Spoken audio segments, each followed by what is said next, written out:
Ipsita, welcome back to my channel. চলে এসেছি আবার একটা নতুন ভিডিও নিয়ে। না, আমি সবসময় যখন ভিডিও করি তখন ইন্ট্রোডাকশান একটা গান গাই বা অন্য যে কোনো কিছু ডায়লগ, একবার আবৃত্তি করেছিলাম, অনেক কিছুই করেছিলাম, কিন্তু আজকের ভিডিওতে আমার সব কিছুই করতে ইচ্ছা করছে না। তো যাই হোক, কিছু কথা আজকে বলবো। একটা ভিডিও দেখলাম, সেই ভিডিওটা কার সরাসরি বলি, রিম্পার। তো রিম্পা গতকাল রাত্রে একটা ভিডিও করেছিল, যেটা টাইটেলে ছিল যে প্রশ্নটা যখন বাচ্চার তখন আমাকে মুখ খুলতেই হলো, আর্জেন্ট ভিডিও বলে অনেক রাত্রে মনে হয় একটা ভিডিও করেছিল। তো সেই ভিডিওটা আমি দেখলাম, দেখে রিম্পার কিছু কথা শুনলাম। তো বিষয়টা কি? বিষয়টা হচ্ছে গিয়ে গতকাল সীমার চ্যানেল থেকে যে স্ট্রিম লাইভটা হয়েছিল, যেটার মধ্যে আমি ছিলাম, সঙ্গীতা ম্যাডাম ছিলেন, তারপর একবার রিয়া জয়েন করেছিল, রিয়া, তো সীমা ছিল। এই যে আমি যতক্ষণ মানে ছিলাম ততক্ষণ অবধি আমরাই সবাই ছিলাম। তারপর আমি বেরিয়ে যেতে হয়েছে। আপনারা যারা দেখেছেন তারা জানেন, আর যারা দেখেননি তাদের জন্য বলি যে যখন লাইভটা শুরু হয়েছিল তখন আমার ছেলে ঘুমাচ্ছিল, তখন আমি জয়েন করেছিলাম। তো তারপর ও ঘুম থেকে উঠে পড়ে, তো তারপর ওকে কোলে নিয়েও অনেকক্ষণ আমি জয়েন করেছিলাম। তারপর ওকে ঘুম থেকে যেহেতু উঠেছে, ওকে খেতে দিতে হবে, সেই জন্য আমি কথাবার্তা যেটুকু হয়েছে সেটুকুর মধ্যে আমি দেখে বেরিয়ে চলে এসেছি, ঠিক আছে। তো এইবার রিম্পা ভিডিওটা দেখলাম, সেখানে রিম্পা বলছে যে যে স্ট্রিম লাইভটা ছিল সেখানে ছিল, আমার কথাও বলেছে, সঙ্গীতা ম্যাডাম আর সীমাদির চ্যানেল থেকে হচ্ছিল। তো সেটার টাইটেলটাতে ওর আপত্তি। তো টাইটেলটা কি ছিল?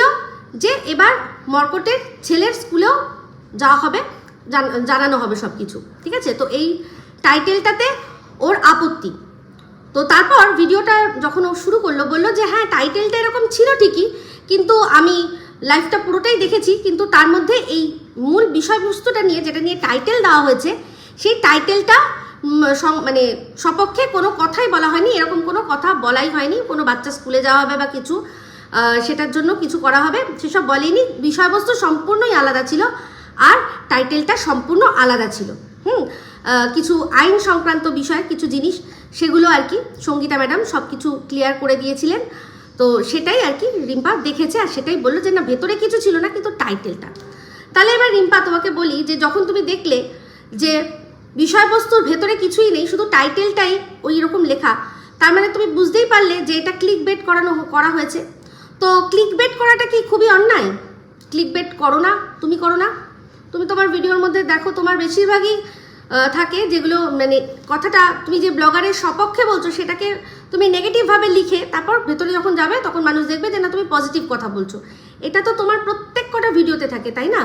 তো আমি কথাগুলো মনের মধ্যে রেখে দিতে পারতাম, আমার যা বক্তব্য, কিন্তু আমি মনে করলাম যে না, মনের মধ্যে রাখবো না, যা হবে যেটা হবে সামনাসামনি বলে দেবো। তো সেই জন্যই আজকে ভিডিওটা আমার করা, যেহেতু তুমি কথাগুলো ভিডিওতে বলেছো। তো যাই হোক, তার মানে বুঝতেই পারছো যে এটা ক্লিক বেট করা হয়েছে, তাই তো? ক্লিক বেট করা হয়েছে। তো যদি যাদের নিয়ে কথা হচ্ছে তারা আমাদের ছেলে মেয়েদের ভবিষ্যৎ বিগড়ানোর জন্য দুবার চিন্তা করছে না, আর আমরা শুধুমাত্র লিখেই খারাপ হয়ে গেলাম। ধরো সীমা যদি লিখে থাকে এই কথাটা, সীমা তাতেই খারাপ হয়ে গেল, এটা অমানবিক হয়ে গেল। তুমি তোমার অভিজ্ঞতা থেকে বলছো। তুমি আজকে বললে যে তোমার ছেলেদের স্কুলে যাবে বলে কে বলেছিল, প্রথম কে বলেছিল? তুমি ভুলে যাচ্ছ, সে কিন্তু বলেনি যে ওর ছেলেদের স্কুলের নাম জানিয়ে আমি যাব, গিয়ে বলবো। সেই নামটা সবাইকে বলে দিয়েছিল যে তোমার ছেলেরা কোন স্কুলে পড়ে। সে হয়তো যায়নি, কিন্তু এইরকমভাবে রিভিল করাতে যদি অন্য কেউ চলে যেত, কোনো সার্ফিরা, অন্য কোনো মানুষ যে কিনা মানে চিন্তাই করে না বাচ্চাদের ভবিষ্যৎ কী হবে না হবে, যদি চলে যেত, তাহলে তো তোমার ছেলেদের মানে স্কুলে একটা ব্যাড এফেক্ট পড়তো না? তো তারা মানে স্কুলের সব কোথায় কোন স্কুল সব আইডেন্টিটি রিভিল করে দিতে দুবার চিন্তা করছে না। আর সীমা একটা টাইটেল দিয়েছে, তার জন্য তাকে কি লজ্জিত হওয়ার কোনো প্রয়োজন আছে? ওখানে কি সীমা যার ছেলের কথা হয়েছে তার স্কুলের কোন স্কুলে পড়ে সেটা কি আজ মানে রিভিল করেছে? যদি করতো তাহলে না আমি বুঝলাম যে না, অন্যায়। তুমি যাদের কথা বলছো এই যে আর কি তোমার ছেলেদের স্কুল রিভিল করেছিল, সে বা তাদের সমগোত্র যারা আছে তারা তাদের ছেলে মেয়েদের মানে একটুখানিও চিন্তা করে? তাদের ছেলে মেয়েদের ভবিষ্যৎ নিয়ে তাদের একটুও চিন্তা রয়েছে? বা অন্যের ছেলে মেয়েদের যে শুধুমাত্র কন্টেন্ট করার জন্য তাদের ছেলে মেয়েদের কী হতে পারে, লাইফে কি এফেক্ট পড়তে পারে, তারা কি দুবার চিন্তা করে যে তুমি আমাকে এবারে সীমাকে বা আমাদের ধরো যারা এদিকে আমরা আছি তাদের তুমি বলছো? দেখো, অনেস্টি খুব ভালো কথা, আর মডেস্টি সেটাও কিন্তু জায়গা মতো খরচ করতে হবে। যাদের কোনো যায় আসে না আমাদের ছেলে মেয়েদের কি হলো সেটা নিয়ে, তাদের জন্য আমরা একটা টাইটেল লিখবো ক্লিকবেট করে, তার জন্য সমালোচনার সম্মুখীন হতে হবে। এই জিনিসটা কিন্তু ভালো লাগেনি রিম্পা, বিশ্বাস করো। পুরো জিনিসটা যখন তুমি দেখলে যে ওখানে শুধুমাত্র টাইটেলটা ক্লিকবেট করার জন্যই হয়েছে, সেটা নিয়েই একটা এরকমভাবে কন্টেন্ট, সব কিছু কি কন্টেন্ট? তুমি তো ভিডিওটা সব দেখেছো, চিন্তা করে দেখো তো ওখানে সঙ্গীতা ম্যাডাম যে কথাগুলো বলেছেন সেগুলো আমি আমার চ্যানেল থেকে যদি বলতাম তাহলে আমি কম রেভিনিউ পেতাম, অনেক পেতাম। এর আগেও চিন্তা করে দেখো যে কথাগুলো রিভিল হয়েছে, আমি যা করেছি না করেছি সেগুলো কিন্তু সঙ্গীতা ম্যাডামের মুখ থেকেই রিভিল হয়েছে, আমি কিন্তু বলিনি। সব কিছু বলে না, সব কিছু বিক্রির জন্য নয়, এটা সত্যি কথা, সত্যি কথা। আমি করিনি, আমি শুধু যেটুকু কাজ করা সেটুকুই করছি আর সেটুকুই করে যাব। তো সেক্ষেত্রে যারা আমাদের ছেলে মেয়েদের কথা দুবার ভাবে না, তাদের ছেলে মেয়েদের জন্য একটা টাইটেল লিখতে গিয়েও আমাদের এত মাথার ঘাম পায়ে ফেলতে হবে কেন? ওয়াই? কিসের জন্য? এই মডেস্টির কোনো দাম আছে তাদের কাছে? তুমি যে মডেস্টিটা দেখাচ্ছ তারা কি তার কোনো মূল্য দিতে পারবে? তুমি তো মানুষগুলোকে অনেক দিন ধরে চেনো, দিতে পারবে? যে প্রথম তোমার মানে ছেলেকে নিয়ে কথা বলেছিল সেই মহিলা, সে তো বসেই থাকে, তার মেয়েকে কোনো রকমভাবে কিছু বলা হবে আর সে সেটা নিয়ে ভিকটিম কার্ড খেলবে।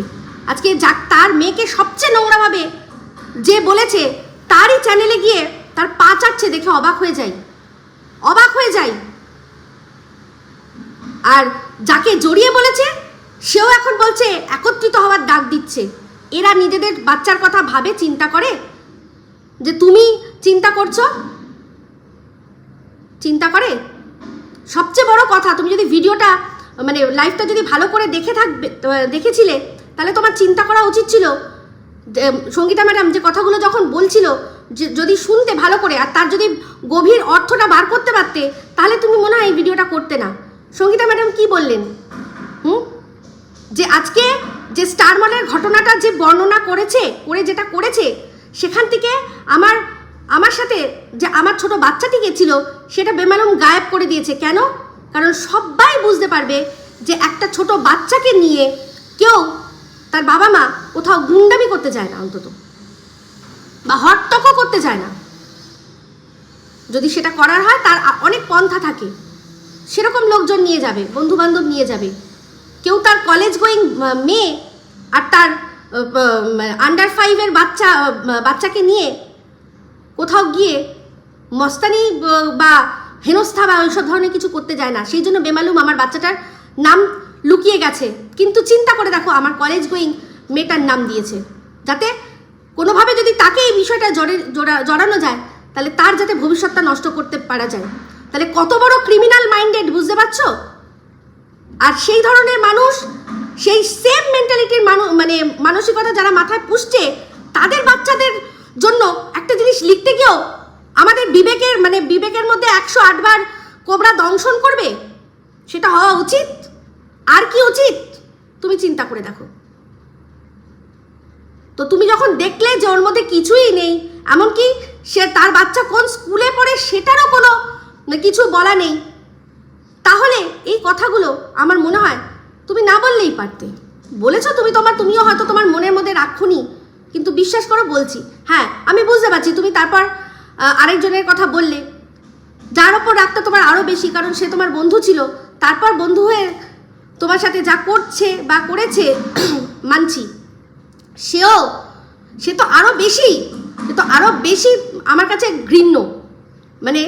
যে প্রথম তোমার ছেলেদের নিয়ে কথা বলেছিল, তোমার ছেলেদের ভবিষ্যৎ নষ্ট করতে চেয়েছিল, তাও কারণ ছিল, মানছি, রিজন ছিল, যে রাগের রিজন।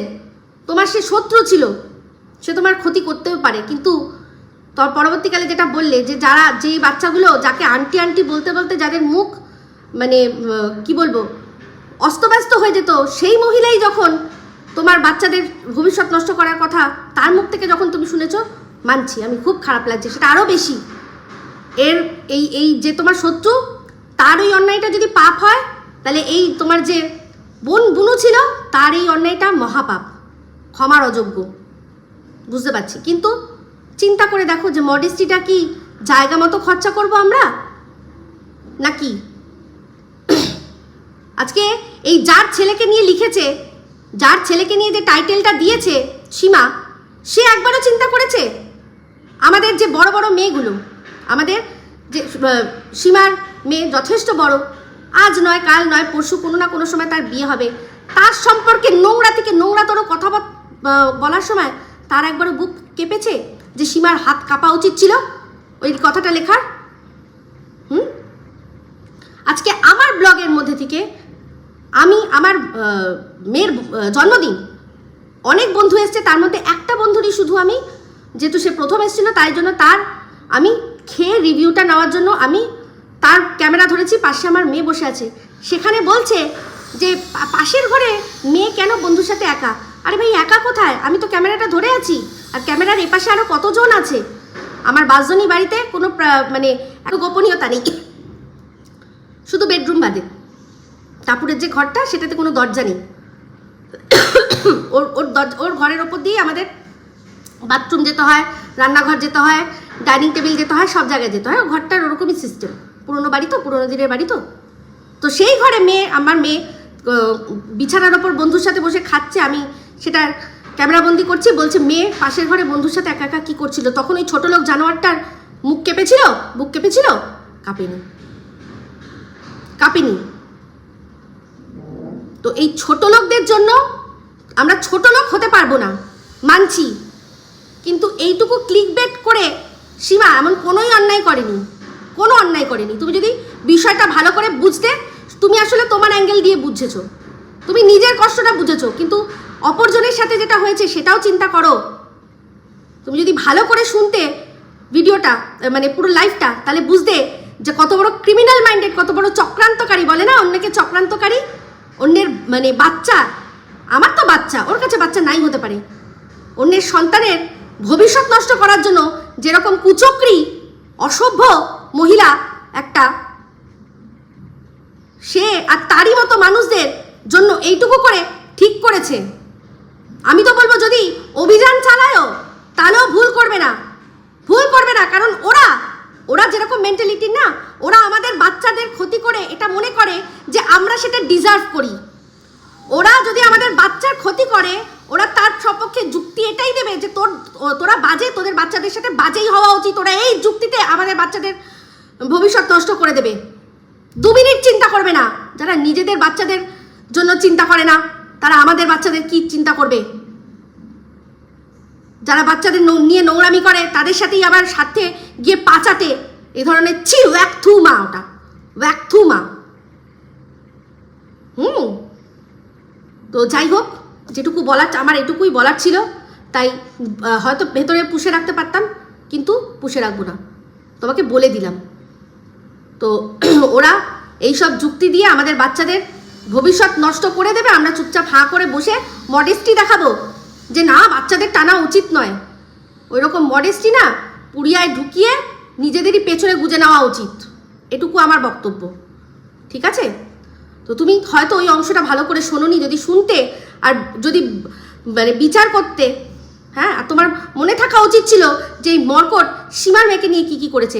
আজকে বিভিন্ন চ্যানেলে গিয়ে সীমার মেয়েকে নিয়েও লেখা হচ্ছে। এই তোমার প্রধান কন্টেন্ট যে ছিল তার চ্যানেলেই লেখা হয়েছে যে সীমার মেয়েরও কাজের জায়গায় সব জানানো হোক। তাহলে তুমি কি ভাবছো সীমার চোখে সেটা পড়েনি? স্ক্রিনশট পাঠানোর লোক নেই সীমাকে? তাহলে যদি ও এইটুকু লিখেছে, কি এমন অন্যায় করেছে যাদের বাবা মারা বুক ফুলিয়ে নোংরামি করে যাচ্ছে অন্যান্য বাচ্চাদের নিয়ে? রিম্পা, তোমার যুক্তির ধার আমি টাইম আর এগেন তার প্রশংসা করেছি, তুমি অনেক কিছু খুব সুন্দর করে বলো, বোঝাও, কিন্তু মাঝে মাঝে তুমি অনেক সময় না বুঝেই অনেক কিছু করে ফেলো, হয়তো কেন করছো, কী জন্য করছো তুমি বুঝতে পারো না। যেমন কিনা এর আগেও একটা ঘটনা আমি যেটার উল্লেখ ভিডিওতে করিনি, কিন্তু তখনও আমার খারাপ লেগেছিল, কিন্তু তাও ওটাকে আমি নিজের মতো করে নিয়ে মানে নিজের মনকে বুঝিয়েছি যে না এটা করার পেছনে ওর কারণ আছে। যেমন কি না কিছুদিন আগে এই মিস সিলি একটা ভিডিও করেছিল, যেখানে সবাইকে একত্রিত হতে বলছিল, যে সবাই একত্রিত হও, এখানে যারা আর কি হাজব্যান্ডের সাথে থাকে না তাদেরকে নোংরা কথা বলা হচ্ছে, এরকম একটা ভিডিও। তার ওখানে কমেন্ট বক্সে গিয়ে তুমি সহমত বলে একটা কমেন্ট করেছিলে, সেই স্ক্রিনশটটা আমার কাছে কেউ পাঠিয়েছিল, আমাদেরই ভালোবাসার মানুষ। তো সেক্ষেত্রে আমি সেটা দেখেছিলাম, দেখে ওর ভিডিওটাও দেখেছিলাম, দেখে আমি আমার মতো করে একটা উত্তর দিয়েছি। আমি কিন্তু তখন তোমায় বুঝতে দিইনি, কিন্তু তুমি যখন কোনো বিষয়ে সহমত পোষণ করছো, চিন্তা করে দেখো যে এই যে কথাটা বলছে কেন বলছে, আর যার সম্পর্কে বলছে সে সত্যিই কি সেরকম কোনো কথা বলেছে? তুমি তো আমার ভিডিও অনেক সময়ই দেখো, তো আমি কি একবারও এই কথাটা বলেছি যে যারা তাদের যেসব ওয়াইফরা, মানে যাদের হাজব্যান্ডরা তাদের সময় দিতে পারে না, তাদেরকে কোনো নিচু চোখে দেখিয়েছি? একেবারেই নয়। কিন্তু আমার হাজব্যান্ড আমাকে সময় দিতে পারে দেখে বুঝতে পারছি যে ফ্রাস্ট্রেশনে কথাগুলো বলছে, তাকে তো আমি আমার মতো করেই জবাব দেব। ঠিক আছে, তোমারও যেহেতু হাজব্যান্ড উনি কর্মসূত্রে সপ্তাহে বেশিরভাগ দিনই কর্মস্থলে কাটান, তোমাকে সময় দিতে পারেন না, সেই কথার অনুযায়ী পরিপ্রেক্ষিতে তুমি সহমত পোষণ করেছিলে। সেটা আমি ওইটা ভেবেই কিন্তু সে সময় তোমাকে কিছু বলিনি, যে ঠিক আছে চলো তো ওর মতো। কিন্তু তুমি তো যে কথাটা বলছি সামনের জন, তুমি জানো সে যত কথা বলে তার মধ্যে কটা ঠিক আর কটা বেঠিক, সেটা তো তোমার একটু বোঝা উচিত ছিল, তাই না? তো যাই হোক, সে সময় আমি কিছু বলিনি। তবে হ্যাঁ, স্ক্রিনশটটা যখন পেয়েছিলাম খারাপ লেগেছিল এটা ভেবেই যে রিম্পা জানলই না যে অ্যাকচুয়ালি কে বলেছে, কি বলেছে, তার ছাড়াই ওর জাস্ট একটা কথা, একটা স্টেটমেন্টে সহমত পোষণ করলো। তো এটা তখন আমি বলিনি, কিন্তু আজকে এই যে বিষয়টা, এটা আর আমি নিজের মধ্যে রাখতে পারলাম না। কারণ এই বিষয়টা তুমি যখন বলছো যে তুমি পুরো ভিডিওটা, পুরো লাইভটা দেখেছো, তারপরেও তুমি এই ভিডিওটা নামালে, এটা দেখে আমার সত্যি খারাপ লাগছে। ঠিক আছে, চলুন এই ভিডিওটা এই অবধি রাখছি। আমি সত্যি কথা বলতে আমি ভীষণভাবে মানে রিম্পাকে ভীষণই ভালোবাসি। তো সেখানে ওই যখন কথাগুলো বলেছে, ও আমাদের দিকগুলো ভুলে গেল বা আমাদের দিকগুলো ফিল করলো না, বা পুরনো কথা ও মনে রাখলো না, তো সেটার জন্য খুব আমার খারাপ লেগেছে, আমি হার্ট হয়েছি, সেই জন্যই আজকে এই কথাগুলো বলা। তো ঠিক আছে, মানে হার্ট ফিলিংস জমিয়ে না রেখে বলে দেওয়াই ভালো। তো বলে দিলাম। আশা করি আপনারা যারা আমার সাথে সহমত পোষণ করবেন অবশ্যই আমাকে জানাবেন। আর নিজেদের মধ্যে কোনো কিছু রেখে দিয়ে, চেপে রেখে, চাপা কষ্ট নিয়ে আমি চলতে চাই না, নিজের মনে করি, তাই জন্যই বললাম। আর ও আমাকে বড় দিদি বলে অবশ্যই, তো সেই জন্যই হয়তো একটু কঠিনভাবেই বললাম। ঠিক আছে, তো আশা করি রিম্পা এটা বুঝবে। তো যাই হোক, এই ভিডিওটা এই অবধি রাখছি। যদি ভালো লাগে তো অবশ্যই লাইক, শেয়ার, কমেন্ট করতে ভুলবেন না। যারা চ্যানেলটা সাবস্ক্রাইব করেননি তারা সাবস্ক্রাইব করে নেবেন। সবাই ভালো থাকবেন। আবার আসছি খুব শীঘ্রই একটা নতুন ভিডিও নিয়ে। টাটা।